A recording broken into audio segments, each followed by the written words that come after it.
Bonjour à tous, bienvenue dans l'aventure ludique extraordinaire. Dans cette vidéo, je vais vous proposer un retour sur Horror Arkham 3e édition. Mais avant d'aller plus loin, sachez que comme tout petit créateur de contenu, chaque abonné compte énormément et reste la meilleure source de motivation. Mon bilan sera illustré à travers 5 grandes parties et une conclusion finale permettant d'y attribuer une note sur 10 étoiles. Rentrons dans le vif du sujet.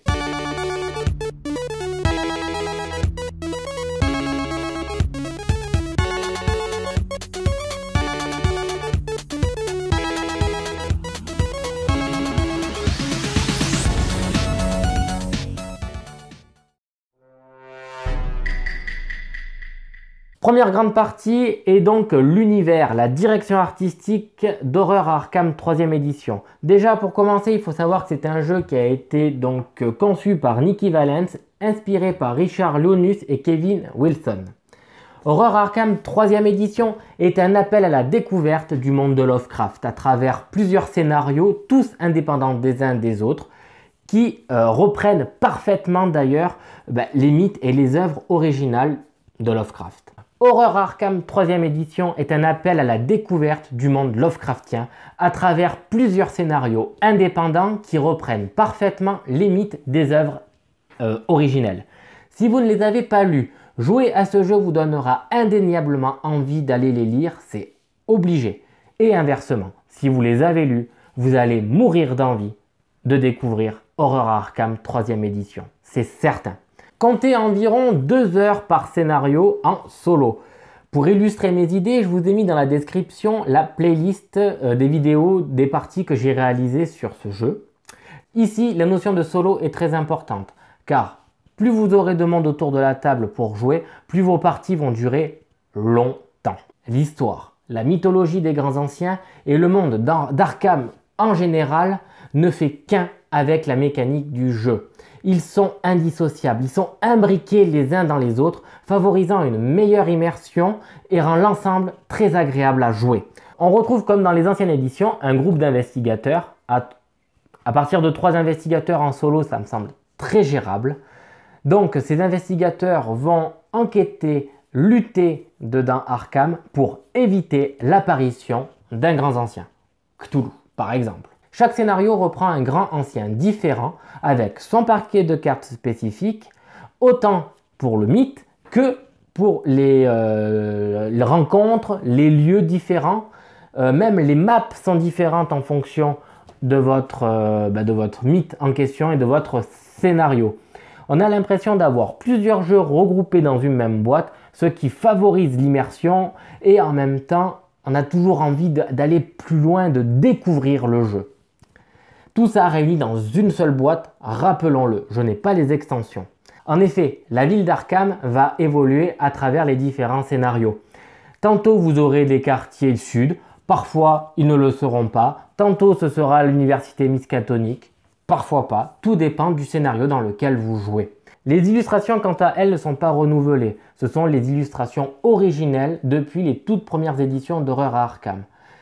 C'est, on va dire, la petite partie de nostalgie où les joueurs de la première édition Arkham, lorsqu'ils passent sur la 3e, se disent « Ah ouais, j'aimais bien ce personnage, j'ai envie de voir ce qu'il donne dans cette boîte-là. » C'est pas forcément une critique négative, mais disons que pour les nouveaux, ça aurait pu être bien de voir autre chose. Pour les anciens, cette direction artistique est un appel à la nostalgie et donc ça se comprend. Finalement, on a des illustrations, une direction artistique qui s'emboîte parfaitement dans la mécanique du jeu. Jusqu'ici, il n'y a rien à dire, c'est parfait. On arrive à un point important quand vous achetez un jeu de société, le matériel. Ici, nous avons un matériel riche, différencié pour chaque scénario, un nombre d'investigateurs et d'objets correct, un grand nombre de jetons en carton, il y en a une pléthore, et en plus ils sont bien épais. De plus, nous avons un plateau qui est amovible et qui va évoluer en fonction des scénarios, et chaque pièce de ce plateau amovible s'emboîte comme un puzzle pour éviter qu'il bouge sur la table. C'est très bien pensé. Ceci dit, sur le long terme, à force de les monter et démonter, ça s'abîme un peu, ça faudra peut-être revoir ce point-là, les accroches du moins. Finalement, on a donc un matériel qui est bien pensé, qui est bien construit, et pourtant, je ne lui mettrai pas la note de 2 étoiles. En effet, pourquoi? Nous avons tout ce matériel qui est balancé comme ça dans la boîte.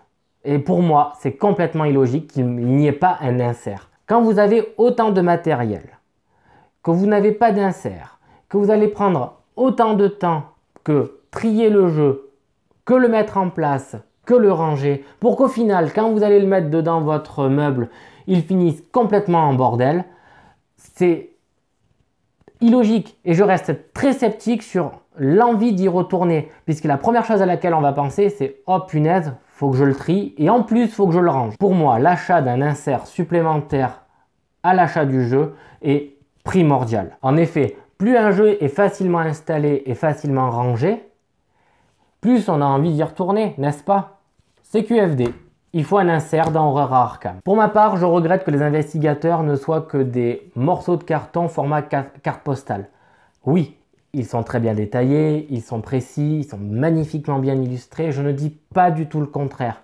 Mais pourquoi ne pas avoir fait un playmat sur lequel on aurait pu avoir les divers emplacements pour les objets, pour les sorts, pour les jetons en carton, etc. Ne serait-ce que pour l'argent, un petit peu creusé où on aurait pu, voilà, on va dire, apporter un petit cachet, un petit plus supplémentaire pour rendre le tout plus agréable à l'œil, plus facile à présenter et ça aurait un peu plus de gueule sur la table que de vulgaires cartes postales, certes jolies, mais cartes postales quand même, quoi.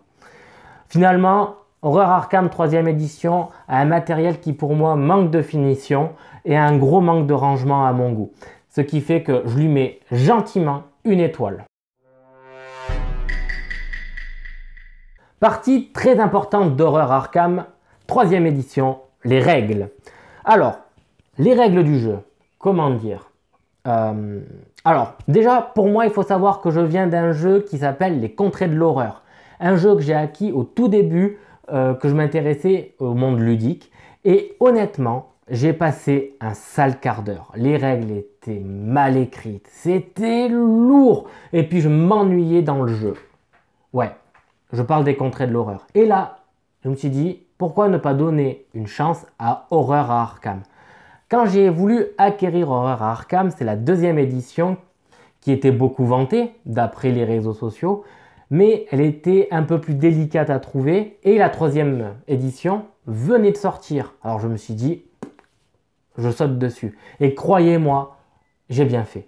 Ce n'est absolument pas une erreur pour moi d'avoir acquis Horreur à Arkham 3e édition. Les règles du jeu sont magnifiquement bien écrites, très bien illustrées, c'est fluide, on se pose peu de questions et c'est rare de nos jours de trouver un jeu de société où les règles d'un jeu aussi lourd, j'ai envie de dire finalement, est aussi fluide et simple à apprendre. Les mécaniques de base ne sont pas révolutionnaires depuis le temps, mais ça marche, ça fonctionne, c'est très bien écrit et on ne se perd pas dans la lecture du livret de règles. À la fin, il y a un petit glossaire pour sous forme de FAQ qui est aussi très bien expliqué et présenté. Finalement, on retrouve un livret de règles qui est très bien écrit, très bien illustré et dans lequel on se repère à merveille. C'est clairement un sans faute pour les règles. On arrive à une partie très importante dans le jeu de société, c'est sa rejouabilité. Quand je parle de rejouabilité, je parle de l'envie d'y revenir, d'y rejouer, de renouveler l'expérience directement après avoir fait une partie. J'imagine que si nous aurions une après-midi complète, plus une soirée, imaginons, qu'on n'ait aucune contrainte et qu'on plonge pour la première fois dans cet univers, là, je vous assure que vous allez avoir envie de dévorer les scénarios après les uns après les autres. Et là, c'est gagné. Mais ce n'est pas toujours le cas. Et c'est même rarement le cas. On a toujours une contrainte personnelle qui nous force à devoir faire une partie et s'arrêter. Mais finalement, c'est pas si mal. Puisque vous allez vous poser des questions sur un échec. Pourquoi j'ai merdé? Comment faire pour arriver à faire ça? Et si je testais ça la prochaine fois? Ou alors, si vous avez réussi, c'est et le scénario d'après, qu'est-ce qu'il dit? Il y aura quoi? C'est quoi? C'est quel grand ancien? Et là, vous mettez le doigt sur la rejouabilité. Vous avez envie d'y revenir. Donc, le jeu a une très bonne rejouabilité Et pour Horror Arkham, c'est le cas. Vous allez avoir ces questions méli-mélo dans la tête après votre première partie, c'est sûr. Vous allez vouloir y revenir. Vous allez en rêver la nuit, ou faire des cauchemars suivant le scénario que vous avez fait. Finalement, Horror Arkham reste un jeu coopératif qui est difficile, et tant mieux pour un coop. Un coop trop facile n'a pas de saveur. Horror Arkham est difficile, et tant mieux. C'est ce qui fait que vous allez vous poser des questions et ça va améliorer encore d'un cran sa rejouabilité. Si vous jouez à deux, vous allez avoir envie d'échanger, ça va rapprocher aussi. Ce jeu permet une bonne communication et de partager un univers commun. Et ça, c'est pas tous les jeux qui permettent ça. Donc c'est pour moi, sans conteste, 2 étoiles d'attribuer pour la rejouabilité d'Horror Arkham. On arrive au point final qui est donc le renouvellement. Le renouvellement pour moi est la partie du jeu qui va permettre une évolution d'une partie à une autre. Comme un legacy, comme une campagne, bref qu'il y ait un héritage entre une première partie et une seconde. Que chaque partie va être différente ou décisive sur l'évolution du jeu. Maintenant, prenons un peu de hauteur par rapport au jeu. Finalement, on a un scénario avec des tâches différentes d'un scénario à l'autre pour éviter qu'un grand méchant apparaisse. Et c'est la même chose sur tous les scénarios. L'histoire change évidemment en fonction de vos choix, de vos décisions et de vos résultats. La mécanique profonde du jeu reste la même d'un scénario à l'autre, avec des petites variantes pour permettre d'éviter que le rituel faisant revenir le grand ancien fonctionne. Donc, on a un renouvellement d'une partie à l'autre qui est présente. Et ça, déjà, c'est très bien.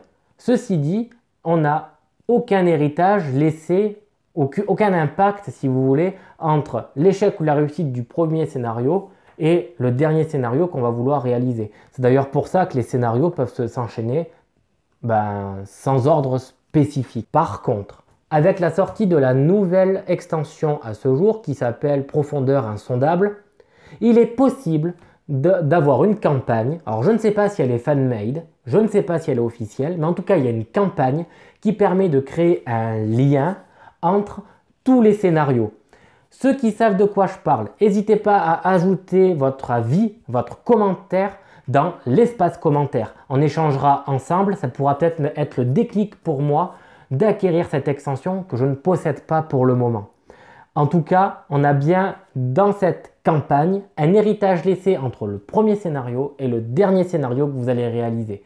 Et là, dans ce cas-là, si je devais faire une critique sur l'ensemble de la gamme Horror Arkham 3e édition, le renouvellement aurait bien la note maximale. Mais ce n'est pas le cas ici, je lui attribue quand même 1 étoile. Finalement, pourquoi vous procurer Horror Arkham 3e édition? Pour qui est-ce que je le recommanderais? En fait, si vous aimez ou souhaitez découvrir l'univers de Lovecraft en solo ou le partager en duo, que vous cherchez un jeu facile d'accès avec une vraie scénarisation de ce monde, avec un matériel de qualité précis et spécialisé pour chaque aventure et chaque mythe, alors ce jeu est clairement fait pour vous. Par contre, si vous cherchez un jeu nerveux, rapide, où vous allez bouffer du monstre à tous les tours style zombicide, alors à ce moment-là, arrêtez-vous tout de suite, je vous le recommande pas. Ça ne marchera pas. Ici, quelle que soit la finalité de votre scénario, c'est pour vivre une aventure, une histoire ludique, particulière et précise, une histoire sombre, pleine de suspense, une enquête, quelque chose de très lourd finalement que vous allez vivre et partager si vous jouez à deux. Ajoutez à ça un petit fond sonore et là, croyez-moi, vous allez vous éclater. S'éclater sera donc le mot final pour mon bilan. Si vous avez envie de partager, donner votre avis, n'hésitez pas à m'en faire part dans les commentaires, ce sera avec plaisir. Sur ce, il est temps pour moi de vous dire qu'on se retrouve très vite pour de nouvelles aventures. Ciao!